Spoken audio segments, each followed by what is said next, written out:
कृष्ण पक्ष में आने वाली एकादशी को योगिनी एकादशी और शुक्ल पक्ष में आने वाली एकादशी को देवशयनी एकादशी कहते हैं। देवशयनी एकादशी के दिन से चातुर्मास प्रारंभ हो जाता है, इसलिए चातुर्मास से ठीक पहले आने वाली एकादशी योगिनी एकादशी होती है, जिसके विधिवत पालन से 88,000 ब्राह्मणों को भोजन कराने जितने पुण्य की प्राप्ति होती है। लेकिन इस बार एकादशी तिथि के 2 दिन लगने के कारण ये भ्रम बना हुआ है कि किस तिथि में व्रत रखना चाहिए। इसके साथ साथ बहुत ही शुभ योग इस दिन बन रहा है। वहीं इस बात की भी संभावना बनी हुई है कि क्या इस बार की एकादशी त्रिस्पर्शा एकादशी होने वाली है, क्योंकि पंचांगों में तो ऐसा कहीं भी वर्णन नहीं है कि ये त्रिस्पर्शा एकादशी होती है, क्योंकि त्रिस्पर्शा एकादशियों को एकादशी व्रतों में भी सर्वोत्तम माना गया है। महा एकादशी के अलावा 8 प्रकार की महाद्वादशी तिथि भी होती है। अगर महाद्वादशी का व्रत रखा जाए तो न केवल एकादशी व्रतों के समस्त पुण्य फल की प्राप्ति होती है, बल्कि जन्म जन्मांतर के पापों का नाश होकर अंत में भगवान के वैकुंठ लोक की प्राप्ति भी अवश्य होती है। एकादशी तिथि इस बार 10 जुलाई शुक्रवार को सुबह 8:17 से शुरू होगी और 11 जुलाई शनिवार को सुबह 5:22 पर समाप्त होगी। यही कारण है कि इस बार एकादशी का व्रत 2 दिन रखा जाएगा। 10 जुलाई को दशमी तिथि युक्त और 11 जुलाई को द्वादशी तिथि युक्त एकादशी रहेगी। समस्त वैष्णव जन दूजी एकादशी का यानी 11 जुलाई शनिवार को ही व्रत रखेंगे। शास्त्रों के अनुसार त्रिस्पर्शा एकादशी वो होती है जब एक ही दिन एकादशी, द्वादशी और त्रयोदशी तिथि अंतिम पहर में त्रयोदशी तिथि का भी संयोग पड़ रहा हो, उस दिन त्रिस्पर्शा एकादशी का संयोग बनता है। ऐसे में अगर देखा जाए तो ये संयोग 11 जुलाई दिन शनिवार को पड़ रहा है, क्योंकि सूर्योदय से पहले एकादशी, उसके बाद में द्वादशी लग रही है और अंतिम पहर में त्रयोदशी तिथि का भी संयोग पड़ रहा है। ऐसे में देखा जाए तो ये त्रिस्पर्शा एकादशी भी होगी, लेकिन कहीं पर भी पंचांग में इस प्रकार की गणना नहीं की गई है, न ही उल्लेख किया गया है, तो अभी भी यह असमंजस बना हुआ है। लेकिन शनिवार को इस बार जयंती महाद्वादशी का शुभ संयोग बन रहा है। जयंती महाद्वादशी का संयोग कब पड़ता है, पहले ये भी जान लीजिए। जब रोहिणी नक्षत्र शुक्ल पक्ष की द्वादशी के दिन होता है, तब उस दिन द्वादशी पड़ती है, तो उसे जयंती महाद्वादशी कहते हैं। और इस बार 11 जुलाई शनिवार को सुबह 5:23 से द्वादशी तिथि लग रही है और इसी दिन सुबह 11:04 से रोहिणी नक्षत्र भी प्रारंभ हो रहा है, इसलिए ये जयंती महाद्वादशी होगी। जिस प्रकार एकादशी व्रत करने से भगवान विष्णु प्रसन्न होते हैं और भक्तों को मनोवांछित फल प्रदान करते हैं, उसी प्रकार 8 प्रकार की महाद्वादशी का व्रत और पूजन भी मनोवांछित फल प्रदान करता है। ब्रह्म वैवर्त पुराण के अनुसार जो लोग एकादशी व्रत का पालन करते हैं, उन्हें 8 महाद्वादशियों के व्रत का भी पालन करना चाहिए। और इन महाद्वादशियों के व्रत और पूजन का महात्म्य बहुत अधिक होता है।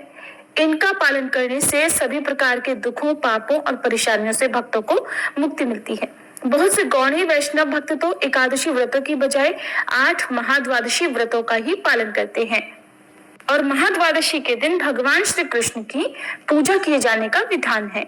जब भी महाद्वादशी के दिन व्रत रखा जाता है, उस दिन अगर एकादशी भी हो तो दोनों ही व्रतों का पालन एक साथ हो जाता है। तब त्रयोदशी तिथि में ही व्रत का पारण किया जाता है, जिसका कोई दोष नहीं लगता है। इस बार 10 जुलाई शुक्रवार को ब्रह्म मुहूर्त सुबह 4:16 से 5:04 तक रहेगा। सूर्योदय सुबह 5:52 पर, सूर्यास्त शाम 7:12 पर होगा। भद्रा काल सुबह 8:16 तक रहेगा और भद्रा का वास स्वर्गलोक में रहेगा। शुक्रवार को प्रातः काल पूजा मुहूर्त सुबह 4:30 बजे से 5:31, सायंकाल पूजा मुहूर्त शाम 7:21 से 7:41 रहेगा। राहु काल सुबह 10:30 से दोपहर 12 बजे तक होगा। द्वादशी तिथि 11 जुलाई शनिवार को सुबह 5:23 से शुरू होकर 12 जुलाई रविवार सुबह 2:04 पर समाप्त होगी। इसके बाद में त्रयोदशी तिथि प्रारंभ होगी और शनिवार को ब्रह्म मुहूर्त सुबह 4:16 से 5:04 तक रहेगा। सूर्योदय होगा सुबह 5:52 पर, सूर्यास्त शाम 7:12 पर। प्रातः काल पूजा मुहूर्त सुबह 4:30 से 5:31 पर और सायंकाल पूजा मुहूर्त रहेगा शाम 7:21 से लेकर 7:41 तक। इस दिन राहु काल सुबह 10:30 से दोपहर 12 बजे तक रहेगा। द्वादशी तिथि लगते ही हरिवासर का समय भी प्रारंभ हो जाता है और इस बार 11 जुलाई शनिवार को सुबह सूर्योदय से लेकर सुबह 11 बजे तक हरिवासर रहेगा। जब से द्वादशी तिथि प्रारंभ होगी। तो ध्यान रखिएगा, अगर आपने शुक्रवार को व्रत रखा है तो सुबह 11 बजे तक आपको व्रत नहीं खोलना है। 11 बजे से लेकर 1 बजे के बीच में भी व्रत नहीं खोला जाता है। ऐसे में आपको व्रत का पारण 11 जुलाई शनिवार को दोपहर 1:50 से लेकर 4:36 के बीच में करना है। अगर आपने महाद्वादशी युक्त व्रत रखा है, यानी 11 जुलाई शनिवार को व्रत रखा है, तब आपको 12 जुलाई रविवार को सुबह 5:32 से लेकर 8:18 के अंदर अंदर व्रत का पारण कर लेना होगा। इस दिन द्वादशी तिथि सूर्योदय से बहुत पहले ही समाप्त हो चुकी होगी और 12 जुलाई रविवार को सूर्योदय होगा सुबह 5:53 पर, सूर्यास्त होगा शाम 7:12 पर। ब्रह्म मुहूर्त इस दिन सुबह 4:17 से 5:05 तक रहेगा।